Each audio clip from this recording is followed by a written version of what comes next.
You and then I guess we'll just go from there as the conversation goes on. Right? Okay, sounds good. Sorry. You're fun. So we read your thesis paper, and it was really interesting to read. I'm sorry they made you read that. Oh no, we were forced to read.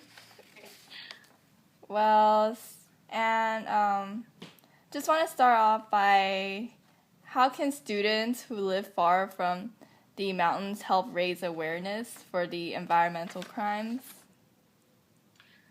I would say there's a really good outreach program. It's called Appalachian Voices. I don't know if your teacher mentioned that at all. Appalachian Voices is a nonprofit organizing in the area, but due to a lack of funding from North Carolina Mining Association, they had to cut funding to provide these kits. So funding, probably another factor as well. Yeah. Wow.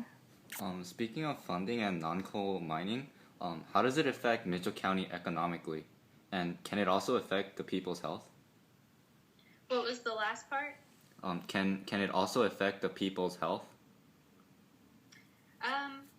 Well, they don't have any, let me think of the word. They don't have a tax. Like, in Texas, they usually have a tax for anything that they extract out of the ground. So a community, if they have like large oil deposits for extracting that oil, the community will usually get something in return for selling those natural goods to a company. So a lot of communities that have mining, they'll have that kind of tax in place. But usually those communities will stray away from having taxes like that in place, which kind of give funding back to the community, because a lot of corporations will say, oh, well, we don't need your natural resources. We can go somewhere else where we'll be more friendly, more inclined to give us a free break and not tax us. So because North Carolina doesn't have, I think they have a tax, they have a tax on timber, but they don't have a tax on exporting or extracting any kind of minerals. And they do that because they want to be a business-friendly state, and that's also why they don't have unions here. So I would say that the only financial or economic benefit that mining gives back to Mitchell County is that it does hire and employ a fairly large group of people, but recently they've been letting off several, I think, probably out of 300 employees that Uniman has, I think they laid off half of those. And then I just heard recently there was an employee from Uniman who is being forced to take vacation because he said that there's nothing to do. So it's kind of troublesome in that they are laying off so many workers in the processing plants. So it could be due to the fact that they are looking for synthetic materials to replace actual quartz, or they're finding them in countries that are even more affordable and accommodating. So overall, I think in the future, there's not going to be really any economic benefit if they're losing jobs for locals. Yeah. So sooner or later, the economy is going to go down?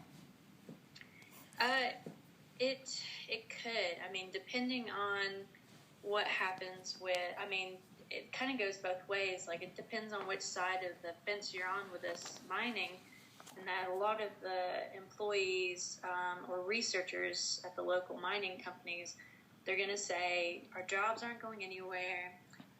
We are the only region in the world that has this high-quality quartz. They can't replace it with synthetic materials, so we're here to stay kind of mentality. But if you hear from pretty much anyone from outside of the world who's researching mining, they're going to say that they're finding quartz in other places. And more, I would say, I guess, like if they find some in Norway and Uniman is based out of Norway, then it's going to be cheaper for them to mine those materials at home. So, yeah, that is an issue. That's definitely a worrisome thing. What are we going to do when mining leaves? Because I would say the next big employers in the area are a local prison and local education system, so high school, middle school. But we've had two schools close in the past 2 years. So I know it's kind of depressing, but kind of the state of things at the moment.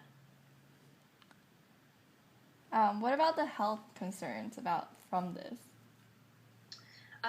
Yeah, health concerns. I was pretty disturbed to find out, if I'm remembering right, and this could have changed since I was doing my thesis, but North Carolina was ranked 89th, or was it 89th? Or Mitchell County was ranked 89th, I think, in the entire state for being the least healthy. Wow. Far down there. We have a lot of asthma, a lot of bronchitis issues, and there was no research to determine whether or not that was caused from breathing in some of the dust that's in the area. There is a lot of dust surrounding the mines. If they don't spray properly, they're supposed to dampen any extra dust that comes off from processing the quartz. So a lot of that can cover people's homes. It can cover all of their furniture. A lot of it gets dumped into the rivers nearby, so you've got this kind of green-gray kind of tint to the rivers around here. But yeah, so there's not been a study, and I don't know who should be prompted to do it, but there's not been a study to see if that correlates between the asthma and the bronchitis. But we do have a huge population rate with those two diseases. Let's see, what else do we have? We do have really high rates of cancer. And another issue that needs to be investigated is that when these mining companies are processing the quartz or other minerals, they separate the minerals, the quartz, from the other kind of extracted rock using hydrofluoric acid. And so we recently just put in a hydrofluoric acid processing plant. And I'm not a scientist. I was terrible at science in high school, but from what I've heard from other researchers is that if you get any kind of hydrofluoric acid on your body, it can burn your lungs, it can burn your skin. And so apparently there's this plant coming to the area that's going to be installed, and there's only going to be one person managing it. So it's not bringing any jobs, and it's also being left to one person to make sure that this hydrofluoric acid doesn't completely high rates of cancer. And another issue that needs to be investigated is that when these mining companies are processing the quartz or other minerals, they separate the minerals, the quartz, from the other kind of extracted rock using hydrofluoric acid. And so we recently just put in a hydrofluoric acid processing plant. And I'm not a scientist. I was terrible at science in high school, but from what I've heard from other researchers is that if you get any kind of hydrofluoric acid on your body, it can burn your lungs, it can burn your skin. And so apparently there's this plant coming to the area that's going to be installed, and there's only going to be one person managing it.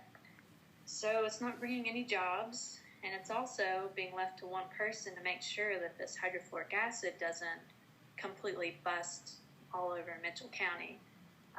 So that's another major health concern, but they are depositing, and it's 100% proven that they are depositing a lot of their chemical waste into the rivers after doing the separation. So you do have some hydrofluoric acid being dumped into the rivers, local streams.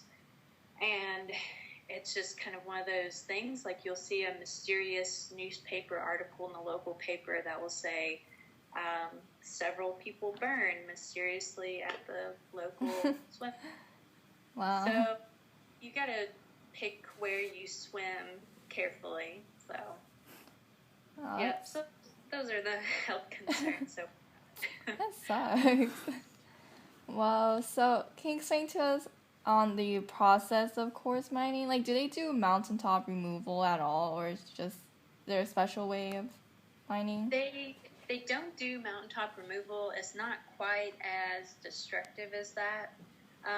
What they've done is, I wish I had a picture to show you. I wish I knew the name of it. They kind of do it in levels. I don't know the exact name of it, but rather than shaving the mountain off, they're pretty much kind of scooping it out. So they'll start at the top and work their way down and just kind of scoop as they go. So if you're driving into Bakersville, which is where I live in Mitchell County, you've got this huge view of this mountainside, and it's really beautiful until you see this big, giant hole that's in the middle of it. So you can see like where they've made the steps and where they've shoveled out pretty large spaces. So like I said, it's not as devastating as mountaintop removal, but it's still a major eyesore. I was talking to a geologist who conveniently used to work for Uniman and the other major company, Feldspar, and he said that there's nothing wrong with how they were mining. He was kind of defensive, actually, while I was talking about it. He said he didn't appreciate hippies questioning their processes.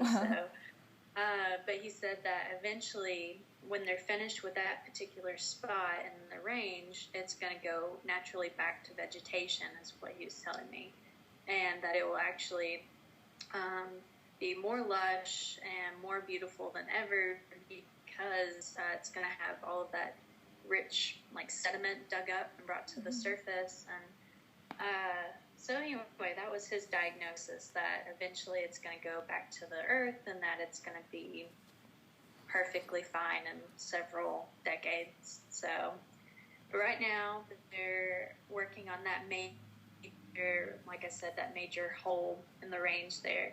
And eventually they're going to be moving locations once they've completely extracted everything out of there. So something to look forward to, I guess. Do you really think everything will grow back and it'll be more lush or anything? I've seen, mining has been going on here since, really strongly since the 1900s. And there are some old spots where you can kind of go in and see where they used to do a lot of mining. And, they are, they're lush, and a lot of them have filled in, like the quarries where they mined, a lot of them have filled in with water. And some of them have actually turned into parks where people can go and visit and go to see museums. And they can do kind of some touristy mining themselves, where they basically get like a bucket filled with rocks that have been pre-packaged and just dumped into the bucket, and they kind of sift through them and pick out gems that were placed in there. So there's kind of a big touristy draw for those places that were once, fully functioning mining operations. And they're pretty. They kind of turn them into waterfalls too. They'll have waterfalls and ducks and stuff like that. But there's still a lot of old mines that have not been claimed. They're also a safety hazard. And they're mostly overgrown. You can't really see them until you walk right onto them. So I don't know if it's going to be the same thing with this big scoop in the side of the mountain there. I think it's going to take a century or more once they finish for it to really start growing back, because there's just nothing there that's stable enough to let any kind of vegetation grow. Yeah. So I'm not really sold on his opinion. Yeah.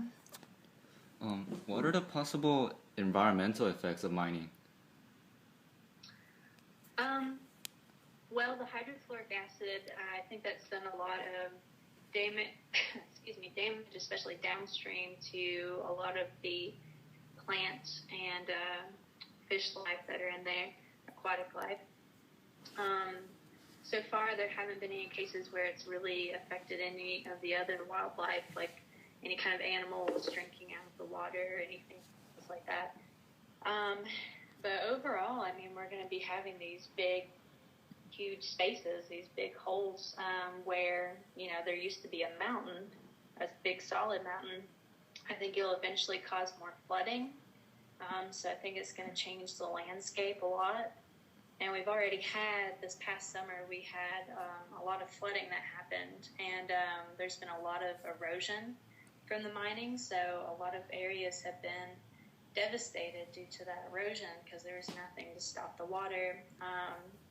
And so I guess those are the major environmental concerns at the present, but I would be really concerned for the long-term effects of the hydrofluoric acid and the other chemicals that they're dumping, because I think it could definitely wipe out a lot of wildlife, aquatic life in the future. Yeah. Any questions? Do you have any questions? Actually, she answered all my answers, but I'm just gonna ask her. Okay. For the coal mining, I heard that the carbon dioxide poisoning can damage or kill the workers.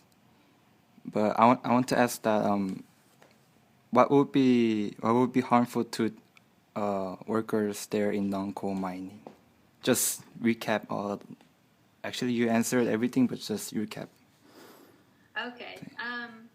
So, like for non-quartz mining, what will be the effect for the workers? I mean non-coal. For quartz mining. Coal. The coal. Quartz mining? Yeah. Or for... Okay, sorry. The thing is breaking up. Well, quartz mining, we do have a little better in comparison to, say, coal mining, because there is the carbon, what was it? I'm forgetting everything about coal mining right now. But coal mining is a lot more dangerous than what we face with quartz mining. Quartz mining, the major concern is breathing in the silica dust that comes along with the quartz mining. That causes basically severe lung problems. It's really painful, and there have been several older generations that have died pretty painful deaths because of the breathing in the silica dust over a long-term period.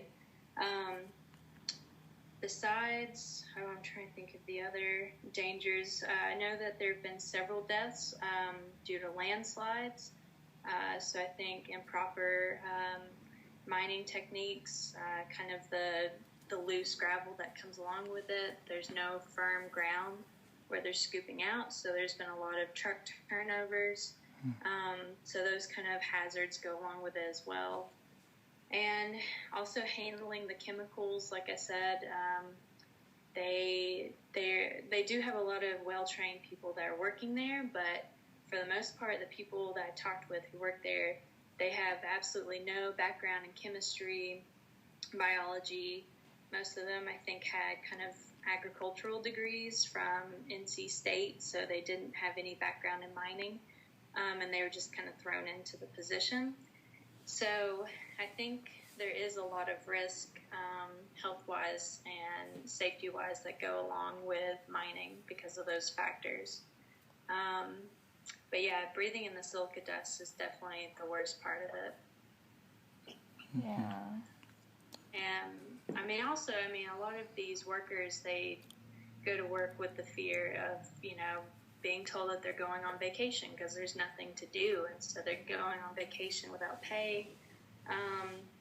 And so I think the mental stress that comes along with it of not having job security is another factor as well. Oh, do they get laid off really, easily, or is just... Yeah, well, there's, I'm trying to think, I spoke recently with a woman at a local farmer's market, and her husband came with her, and they were selling donuts, and he told me that they were selling donuts because he got laid off for the third time, Uniman. So I was like, well, are they going to be calling you back anytime soon? Have they given you a date? And he said, I don't know. the last time I waited a year until they called me back in. So I don't know any of the legalities of the contracts they sign when they go in for those jobs. I've heard that it's pretty tight-lipped as far as what they're able to disclose. Even when I was calling Uniman, I just wanted to find out how many employees they had. I had to go through at least 2 lawyers, and they were screening who I was, and just to find out how many employees they had. So it is easy, I think, to be laid off and called back on again because there aren't a lot of other job options in the area. So they are able to kind of toy with their employees like that. Yeah. Yeah, so I just thought that was really sad. I mean, they're having to sell donuts to kind of get by. Wow. I think she answered all of them. Wait, do Yeah. they get paid a lot? I mean, yeah. Like, The workers? yeah, the workers.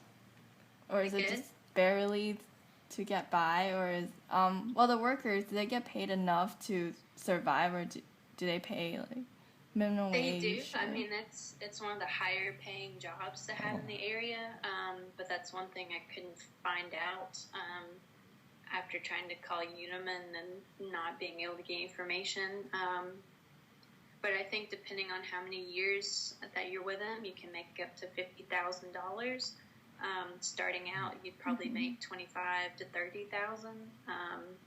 I did hear of several new employees that they had added on. I think it was probably 10 employees that they brought on after they did the big layoff. And I heard that they were required in their contracts, and this is just hearsay from neighbors, but they were required to work, I think it was 40 days straight without any time off during those 40 days. So they were usually doing late night shifts during that time as well. So I think, just by what I hear, I don't know if the pay is worth it from the kind of schedule that they have and the insecurity that they have with their job. Yeah. So, but it is, I mean, if you're going to work in Mitchell County, and like I said, if you're not at the prison or if you're not in the school system, then it's your best option. Was it hard writing your thesis, getting information from such tight-lipped companies? Was it? Yeah, it was incredibly difficult, and I had to do a lot of digging at like Register of Deeds, mostly trying to track who owned the mineral rights originally, and also trying to research tax information because I definitely did not know anything about tax law. But I found out that the only taxes that these companies pay to the county are property taxes. And when I was looking, I think they paid, I don't even know how, but in the records it stated that they paid, I think, like $5,000 to the county for, being able to export, multi-million-dollar commodity. Yeah. So digging through, and it was kind of like wherever I went, I'd run into someone who had formerly worked there or who had family working there. So I had to be really kind of careful, with what I talked about or what I asked. I would say that the Mineral Museum, which is, I think, under the state park system in North Carolina, they were incredibly helpful. They probably gave me the most information, more than Uniman or Feldspar, the other major mining company, could give me. And mostly just trying to read the newspaper, local newspaper. I try to go through their archives a lot. I drove up to Appalachian State University, which is in Boone, where App Voices is. And they have a huge collection of resources. And so that kind of saved my paper, and also doing one-on-one interviews with locals.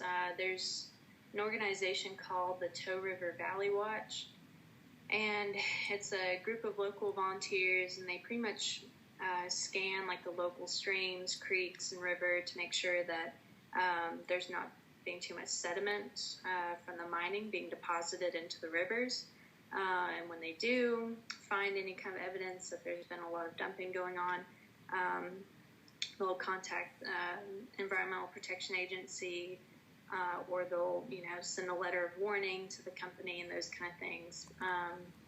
So I got to talk to their volunteers a lot, and I tried to talk to a local doctor. I was trying to find potential patients who'd be willing to share information, but that kind of led to a dead end because I would say people who live in the mountains here are also very, I would say, private. It's kind of a cultural thing, I would say. They're very private about their personal health, any kind of work-related questions. They're very tight-lipped about it. So yeah, I depended a lot on the Toad River Valley volunteers, and so definitely, going back and pulling out tax records also, and kind of just digging through on my own. And so yeah, it was definitely hard work, and and it was over. Wow. Do you guys have any last question? Well, thank you very much for your interview. It was really interesting to learn all about quartz mining. Good. I hope it was helpful, and yeah, thank you guys for being interested in it. Thank you. Thank you. Thanks. Bye. Bye.